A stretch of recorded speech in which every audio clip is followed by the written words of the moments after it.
Je vous ai manqué?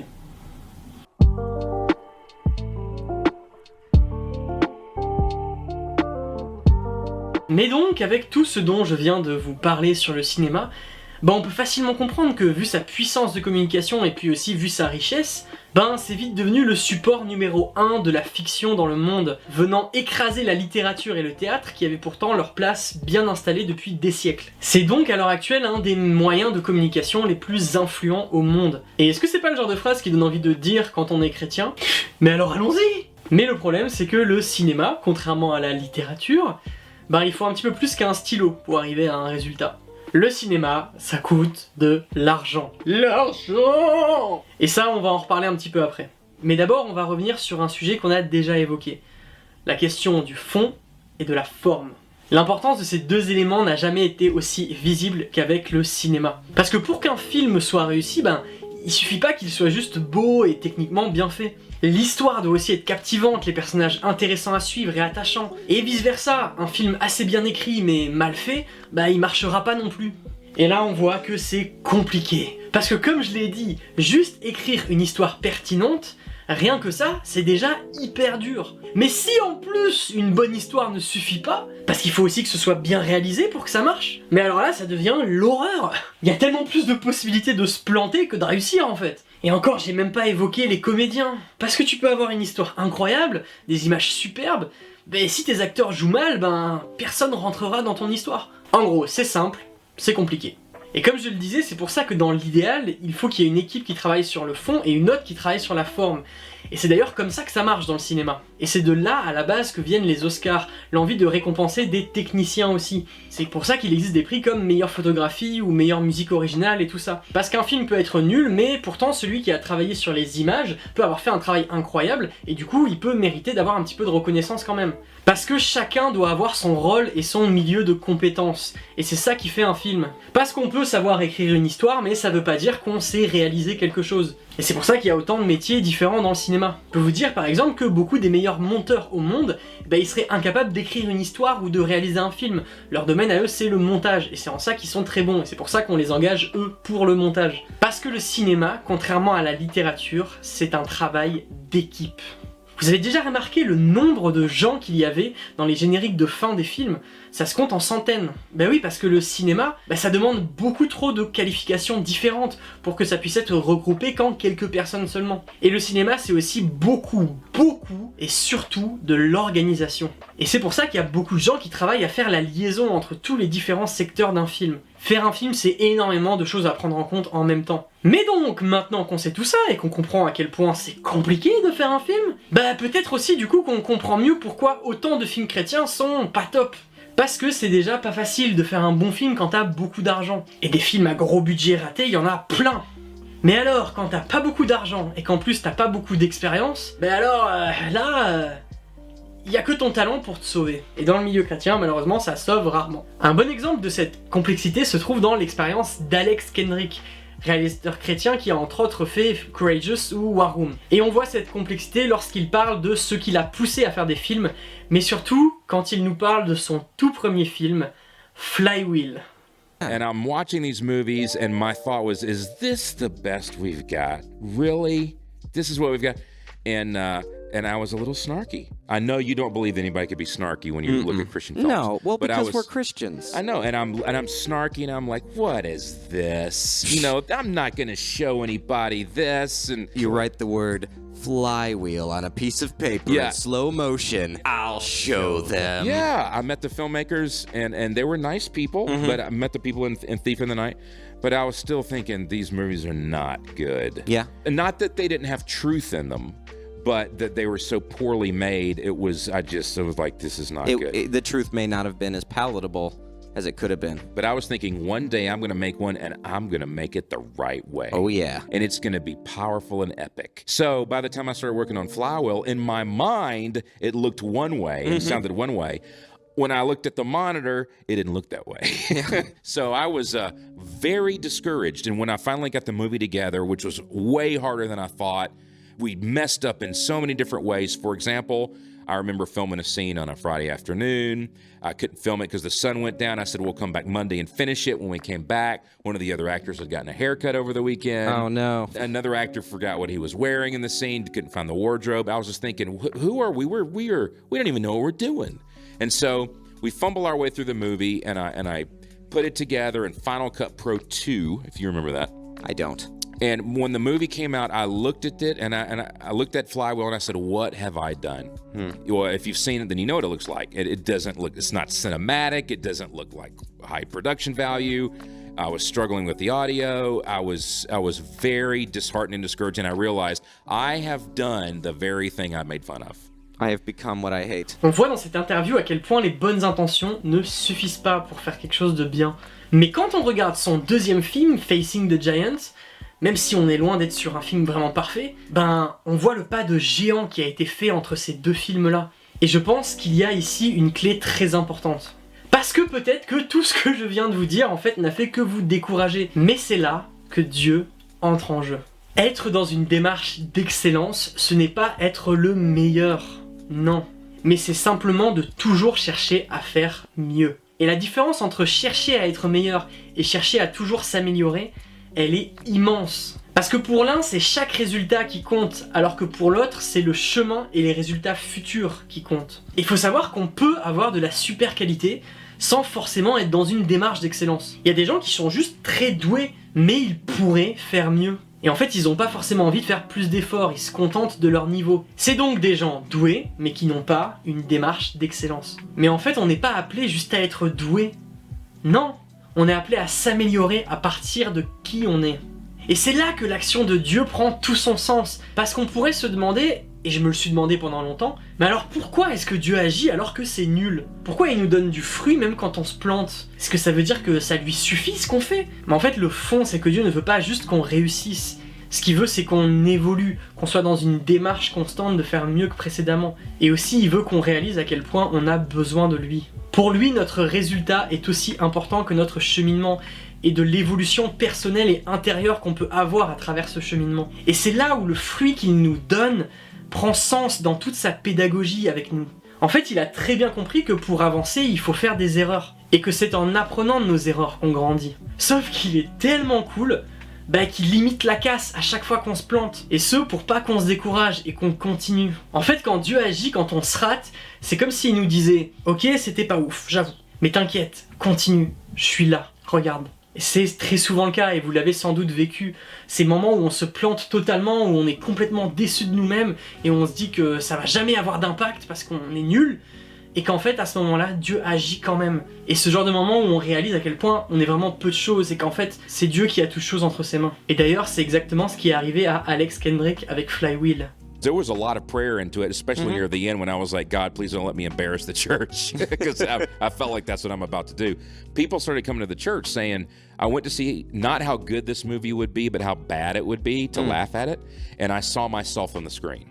And I was like, oh, wow. Some of these businessmen and fathers, they came to the church and they said, I want to pray with somebody. I want to talk to somebody. And I was amazed that there's some fruit here. There's some spiritual fruit here. It humbled me in that in my mind, I was thinking, oh, I'm going to do an amazing job. Yeah. And I didn't. C'est juste incroyable de voir la bonté de Dieu et à quel point il nous comprend et il nous prend en compte. Franchement, réalisons à quel point on a vraiment un Dieu incroyable. Et en plus, sans cette action de Dieu, combien se seraient découragés et ne seraient pas allés jusqu'au bout et n'aurait pas au final fait des choses extraordinaires. Mais donc nous tous qui avons peur de l'échec, lançons-nous. Et je parle pas seulement de ceux qui veulent faire du cinéma, mais de tous ceux qui ont une passion et qui rêvent de parler de Dieu à travers cette passion. Il y a la danse aussi, dont j'ai pas parlé parce que j'y connais rien, mais qui est aussi un moyen incroyable et magnifique pour parler de Dieu. Il y a aussi la bande dessinée, qui est vraiment une forme d'art à part entière à l'heure actuelle. Et sans doute plein d'autres que j'oublie. La seule limite, c'est ce qui vous tient à cœur. Parce qu'il est plus facile de critiquer que de faire. Ça, c'est sûr. Et là encore, je me parle aussi à moi. François Truffaut, immense réalisateur français, disait ceci.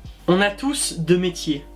Le nôtre et critique de cinéma. Quand on voit les films des frères Kendricks, que j'ai beau critiquer à certains égards, et ça on va en reparler après, mais ils ont quand même eu le mérite de se lancer. Et ils avaient aussi cette démarche de vouloir faire de mieux en mieux. Et alors même que je ne pense pas qu'Alex Kendrick soit le meilleur réalisateur chrétien à l'heure actuelle, j'ai énormément d'admiration et de respect pour cette personne. C'est d'ailleurs le réalisateur chrétien que j'aime le plus en tant que personne. Parce que je me retrouve énormément dans beaucoup de choses qu'il dit et qu'il me touche énormément par son amour et sa dévotion pour Dieu. C'est aussi quelqu'un qui a pris des décisions dans sa vie face à des critiques qui m'ont énormément touché et qui démontrent qu'il a une vraie sagesse. Et en plus du fait qu'avec son frère, ils sont vraiment trop cool et ils ont l'air vraiment trop sympas. Oh, Christian, fireproof. Okay, that was 3 frames. That was 3 frames. I recognize it. We shot that. Eux-mêmes disent régulièrement qu'ils ont besoin des critiques pour avancer et que sans elles, ils n'auraient pas évolué comme ils ont évolué. Parce que comme je le disais avant, même si je suis persuadé qu'il faut qu'on soit plus exigeant et honnête entre chrétiens, cela ne doit jamais justifier la méchanceté et nous donner le droit de ne pas mettre les formes quand on critique quelque chose. Mais la critique bienveillante est primordiale et il faut surtout pas qu'on la fuit. Mais alors oui, lançons-nous et gardons toujours cette vision d'excellence. Et vous savez, même les plus grands sont passés par des échecs. Pour prendre un exemple très parlant de l'histoire du cinéma, on a Stanley Kubrick. Stanley Kubrick est considéré dans le monde du cinéma comme un des réalisateurs les plus doués ayant jamais existé. Et c'est pour ça que ses films sont étudiés dans toutes les écoles de cinéma du monde. Et ben son premier film, Fear and Desire, et ben il était vraiment pas ouf. Tellement pas ouf qu'il a même enterré des copies de son film pour que le moins de gens possible puissent le voir. C'est vous dire à quel point il en était pas fier. Et quand on connaît le niveau d'exigence qu'il aura par la suite et qui fera sa légende, allant jusqu'à refaire 120 fois une prise jusqu'à ce qu'elle soit parfaite, et ben on comprend mieux en quoi son premier film a été une expérience formatrice pour lui. On a le droit d'essayer et on a le droit à l'erreur. Mais je le répète parce qu'on peut vite aller dans un extrême comme dans un autre, quand bien même on a totalement le droit de se tromper, cela ne justifie toujours pas le manque de travail et l'acceptation du passable, je le répète. Et surtout, ça ne justifie pas de ne pas être sérieux dans notre démarche, et aussi de ne pas chercher à se former au maximum. On doit toujours garder un regard objectif sur nous-mêmes et sur ce qu'on fait. Parce que la pire des choses serait de se voiler la face. En gros, on donne tout ce qu'on a. On se forme, on avance, on fait des erreurs, on les voit, on les reproduit pas, on travaille dessus. C'est ça, avoir une démarche d'excellence. Nos échecs sont des étapes sur le chemin nous amenant vers le succès. Et inspirons-nous des meilleurs. Parce qu'en visant la lune, dans le pire des cas, si on rate, bah au moins on finira dans les étoiles. Mais après une phrase aussi niaise, quoi de mieux pour enchaîner que de se plaindre à nouveau du cinéma chrétien? Non, j'abuse. On va juste parler un peu plus précisément de l'évolution du cinéma chrétien. Même si j'en ai très envie, je n'ai ici pas le temps de vraiment parler de l'histoire du cinéma chrétien. Ce serait trop long et surtout trop intéressant pour juste le survoler, parce que le cinéma chrétien est passé par énormément d'étapes depuis la création même du cinéma. Mais alors, c'est le cœur lourd que je vais vous faire un méga résumé, pour qu'on soit plus ou moins tous sur la même longueur d'onde. Le cinéma chrétien avant les années 2000, c'était terrible. Nul! Puis en 2004 sort La Passion du Christ de Mel Gibson, qui est un carton mondial, nominé aux Oscars, et qui relance une nouvelle vague de films chrétiens aux États-Unis. Depuis, le cinéma chrétien n'a fait que prendre en influence là-bas et devenir de plus en plus important, et finir par se répandre de plus en plus au travers le monde. Et s'il y a une chose bien évidente, c'est à quel point le cinéma chrétien s'est amélioré depuis ces mêmes 10-15 années dont je parlais avant. Et on a même atteint un certain pic de qualité technique il y a 3-4 ans. Même si je vous rassure, il y a toujours plein de films chrétiens mal faits, mais il y a de plus en plus de films chrétiens bien faits. Il suffit juste de regarder la différence entre Fireproof, sorti en 2008, et I Can Only Imagine, sorti en 2018. On voit vraiment le chemin qui a été parcouru. Un autre bon exemple, c'est de voir l'évolution visuelle de la trilogie God Is Not Dead. Une trilogie dont j'aurais beaucoup de choses à dire sur les problèmes que pose parfois le cinéma chrétien aux États-Unis, mais je passe, on n'a pas le temps. En tout cas, ce qui est sûr, c'est qu'on est dans une très bonne voie.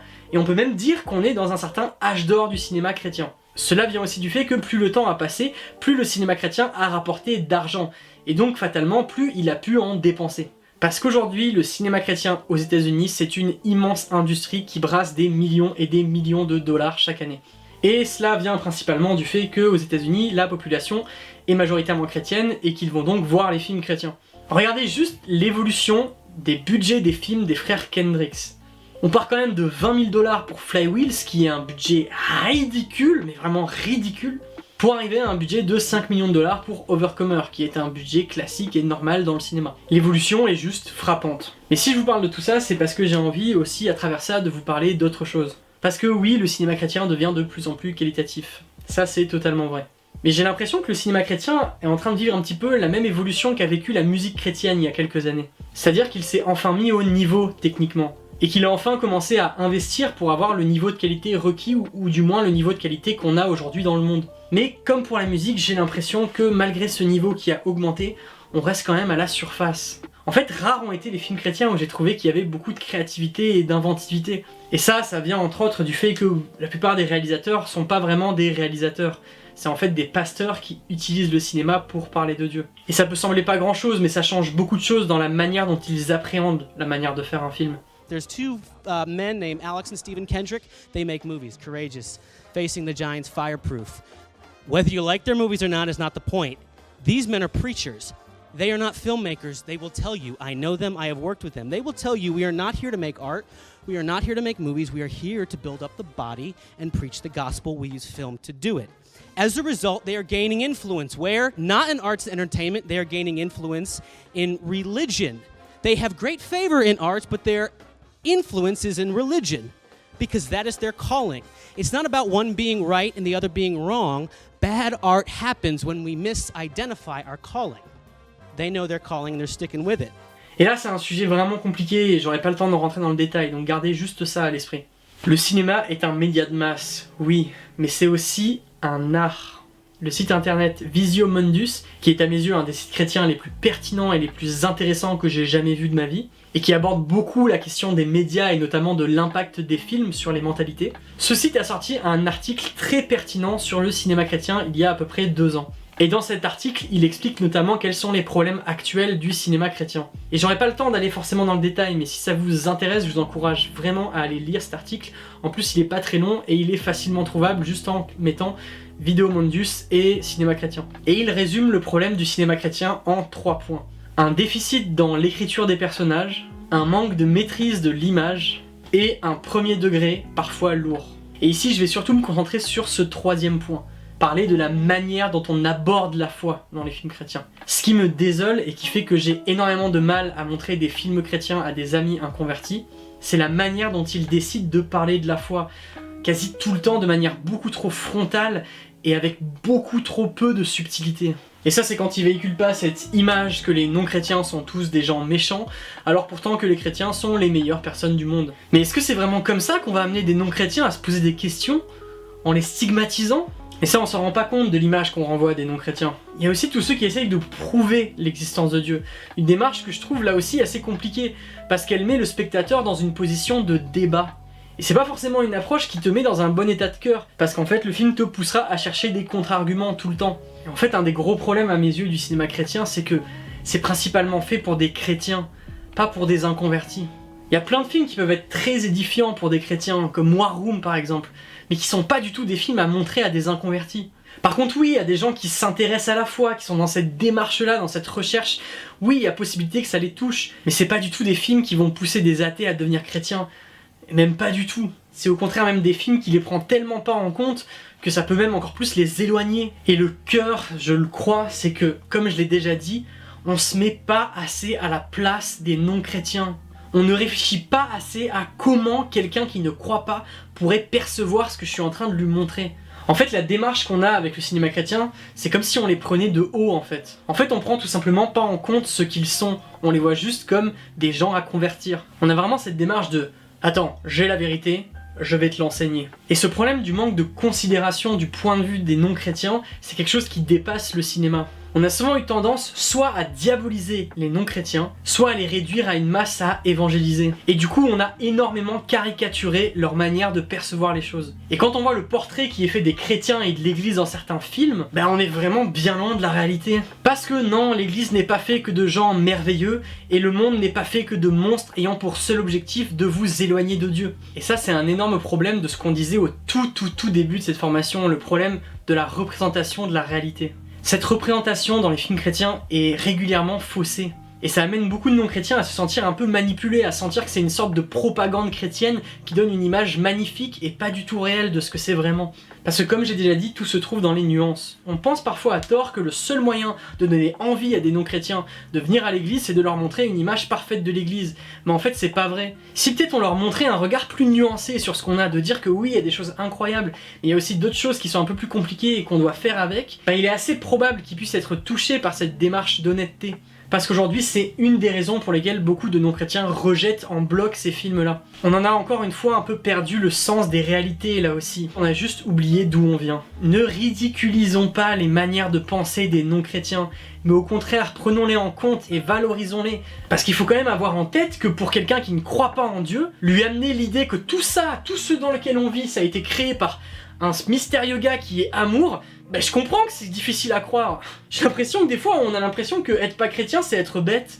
Genre de, mais tu vois pas les signes. Lui, il pense la même chose. Il nous dit, mais pourquoi vous croyez qu'en Dieu, vous êtes bête? Je sais pas, parfois, juste de réfléchir au fait que oui, être chrétien, c'est un peu bizarre, qu'il y a plein de choses un peu bizarres, et de le prendre en compte comme des choses bizarres, pas comme des choses à imposer aux gens en leur disant, regarde, c'est la vérité, et c'est comme ça. Et surtout des gens qui ont l'impression qu'on écoute et qu'on valorise leur point de vue. C'est des gens qui seront plus aptes à écouter le nôtre. Mais du coup, voilà en gros ce que j'avais à dire sur le cinéma chrétien. On arrive à la fin de cette formation et j'espère que vous voyez en quoi ce dont nous avons parlé ici est en fait un tout et dont chaque aspect est important si on veut réfléchir et en tout cas faire de la communication. Parce que ne pas prendre en compte ne serait-ce qu'un de ces paramètres-là, c'est facilement glisser et passer à côté de l'objectif. Parce que quoi qu'il en soit, on a tous envie de parler de Dieu au plus grand nombre et de la meilleure manière possible. Avant de finir, j'aimerais évoquer une dernière chose. Il est probable que certains d'entre vous attendaient de cette formation un bagage technique, et que du coup vous êtes peut-être un petit peu déçus de la manière dont j'ai décidé d'aborder les choses. Et si c'est le cas, je suis vraiment désolé. Mais par contre, nous sommes dans un monde où se former n'a jamais été aussi facile. Si vous êtes vraiment intéressé par la vidéo ou par la communication, vous avez accès à absolument tout et de manière gratuite sur internet. Franchement, vous avez juste à taper comment bien filmer sur YouTube ou encore qu'est-ce que la communication et vous aurez des centaines et des centaines de vidéos qui vous expliqueront ça en bonne partie bien mieux que moi parce que de la part de gens dont c'est vraiment le métier. On réalise pas à quel point aujourd'hui on peut se former sur absolument tout simplement en faisant la démarche d'aller chercher. Donc si certains d'entre vous attendaient cette formation avec impatience pour pouvoir enfin se lancer, désolé de vous le dire, mais vous aviez déjà toutes les formations possibles à disposition et ça bien avant. C'est vrai que mon approche c'est plus de chercher à trouver les bonnes questions plutôt qu'à apporter des grandes réponses. Mais ça c'est parce que je pense que c'est en se posant les bonnes questions qu'on trouve les bonnes réponses, et pas en donnant des réponses qu'on réalise l'importance de certaines questions. Il y a tellement de choses que j'aurais voulu aborder en plus et ça me frustre beaucoup, mais bon, c'est comme ça. J'aurais beaucoup aimé par exemple parler de comment on adapte une histoire vraie et quels sont les choix qu'on doit faire, de parler plus précisément de la communication dans l'église, ou même de parler plus profondément de l'histoire du cinéma chrétien en prenant des exemples concrets. J'aurais voulu vous montrer des exemples de ce que c'est qu'une mise en scène créative et intelligente au cinéma, ou même pourquoi est-ce que faire un film chrétien en France c'est vraiment compliqué. Et j'aurais vraiment beaucoup aimé vous parler de Sage, une société de distribution chrétienne, grâce à qui nous avons accès à beaucoup de films chrétiens provenant des États-Unis, alors même que d'autres distributeurs ne veulent pas les ramener en France. Je vous remercie vraiment de m'avoir tous suivi. Si vous avez des questions, n'hésitez pas, j'ai trop hâte d'y répondre. Et en tout cas, que Dieu vous bénisse, que Dieu nous bénisse, et n'oubliez pas, soyez créatifs. Au revoir.